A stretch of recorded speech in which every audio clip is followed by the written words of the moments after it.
ৰঙাপাৰা সমষ্টিত আজি আমি এটা কেন্দ্ৰীয় ৰান্ধনীশাল বা যাক চেন্ট্ৰেলাইজ কিটচেন বুলি কোৱা হয় তাৰ আমি শিলান্যাস কৰিলোঁ।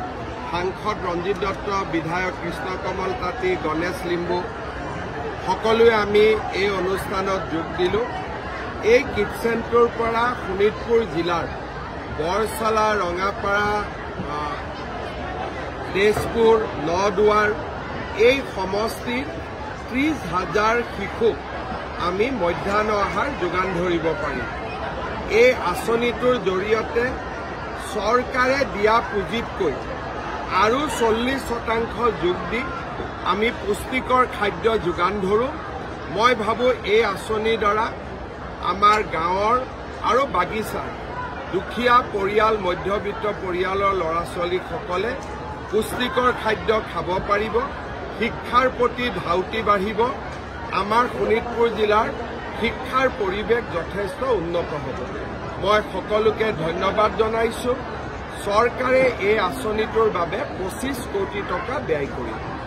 অসমৰ আৰু ক'ত ক'ত হ'ব? অসমৰ কামৰূপ আৰু কামৰূপ মহানগৰ জিলাত এই আঁচনিটো চলি আছে, যোৰহাটত চলি আছে, মাজুলীত নিৰ্মাণৰ কাম 80% সম্পূৰ্ণ হৈছে, নলবাৰী, ডিব্ৰুগড়, লখিমপুৰ আৰু তেজপুৰত আমি যোৱাৰ 2-3 মাহত আৰম্ভ কৰিছোঁ। বহু বিদ্যালয়ত শিক্ষকৰ অভাৱ, 10 অক্টোবৰত প্ৰায় 8-9 হাজাৰ শিক্ষকৰ নিযুক্তি হ'ব। শিক্ষকৰ প্ৰতি বছৰে ৰিটায়াৰমেণ্টটো হয়, গতিকে আমি নিযুক্তি দিয়াৰ চেষ্টা কৰোঁ।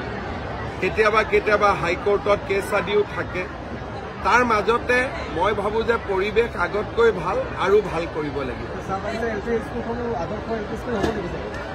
আদৰ্শ LP নহয়, হাইস্কুলে হ'ব।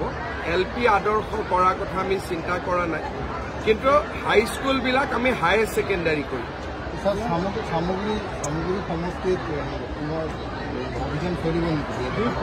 বেদখলৰ এভিকশ্যনটো গোটেই অসমতে চলিব, খালি নটিচ দিব লাগে। মাজত হাইকোৰ্টৰো কেছ হয়, চাই চিতি আমি য'ত যেনেকৈ পাৰোঁ আমি কৰি থাকিম, যাতে এডোখৰ মাটিও অচিনাকি লোকৰ হাতত নাথাকে।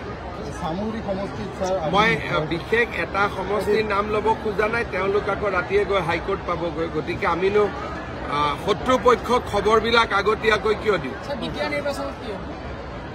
ইলেকশ্যন হ'ব, ভাল কৰি শান্তিপূৰ্ণ হ'ব। আফগানিস্তান বা বাংলাদেশৰ ওলাই আছে যে সংখ্যালঘু অসমততো CA অহাৰ পিছত 12জন লোকে আবেদন কৰিলে। 12জনৰ 3জনে নাগৰিকত্ব পালে, 9জনে নাপালে। গতিকে এই গোটেই ব্যৱস্থাটোৰ বিশেষ কোনো ইম্পেক্ট আমাৰ ৰাজ্যখনত নাই। শ্বহীদ হ'ল 5জন, নাগৰিকত্ব পালে 3জন। গতিকে এই ধৰণৰ আন্দোলনৰ কোনো যে এক যুক্তিৰ আধাৰত নাছিলে তাক প্ৰমাণ কৰিছে। আৰু আজিও আপোনালোকে ইলেকশ্যনলৈকে চাব, কোনো আবেদনেই অহা নাই আৰু নাহেও। কাৰণ আমাৰ অসমত থকা বঙালী হিন্দুখিনি 71 চনৰ আগতে অহা, গতিকে তেওঁলোকে এপ্লিকেশ্যন দিয়াৰ কথাই নাই। আৰু বঙালী হিন্দু মানুহখিনিক সন্দেহৰ চকুৰে চোৱা যায়, কিন্তু তেওঁলোক আচলতে যেতিয়া বাংলাদেশত যুদ্ধ হৈছিল সেই সময়তে তেওঁলোক অসমলৈ অহা। গতিকে অসম চুক্তি অনুসৰি তেওঁলোক ভাৰতীয় নাগৰিক। 12জন ভাৰতীয় নাগৰিক নাছিলে, আবেদন কৰিছিল। প্ৰতিবাদ 12জনৰ কাৰণে আৰু কি প্ৰতিবাদ কৰিব? আমিতো কি ক'ম আৰু, এনেকুৱা কথাটো আৰু কোনো উত্তৰ নাথাকে। বিটিআৰত চৰকাৰ অকলে হ'ব নহ'ব এইটো ডিপেণ্ড কৰিব ৰিজাল্ট কেনেকুৱা হ'ব। গতিকে ৰিজাল্টটো ওলালেহে গম পাম। মাদানীৰ সৈতে ছাৰ বিজেপিৰ সম্পৰ্ক আছে, আপোনাৰ সম্পৰ্ক আছে। মাদানীৰ সৈতে আকৌ আমাৰ কিয় সম্পৰ্ক? এইটো ক'ৰবাত কি খাই বৈ থাকে ক'ব নোৱাৰো। মাদানীৰ সৈতে বিজেপিৰ যদি সম্পৰ্ক থাকেই, তেতিয়াহ'লে তেওঁলোকে আকৌ মোক কিয় গালি পাৰে? মোক মালাহে পিন্ধাব লাগিছিলে। যদি মাদানীৰ সৈতে আমাৰ সম্পৰ্ক আছে, মোক আহি মালা পিন্ধাব লাগে। আৰু মাদানীয়ে কোৱাখিনি কথাটো লুৰিণজ্যোতি গগৈও কৈ আছে যে সংখ্যালঘুক নিৰাপত্তা দিব লাগে। গতিকে কাৰ লগত সম্পৰ্ক আছে? হ'ব।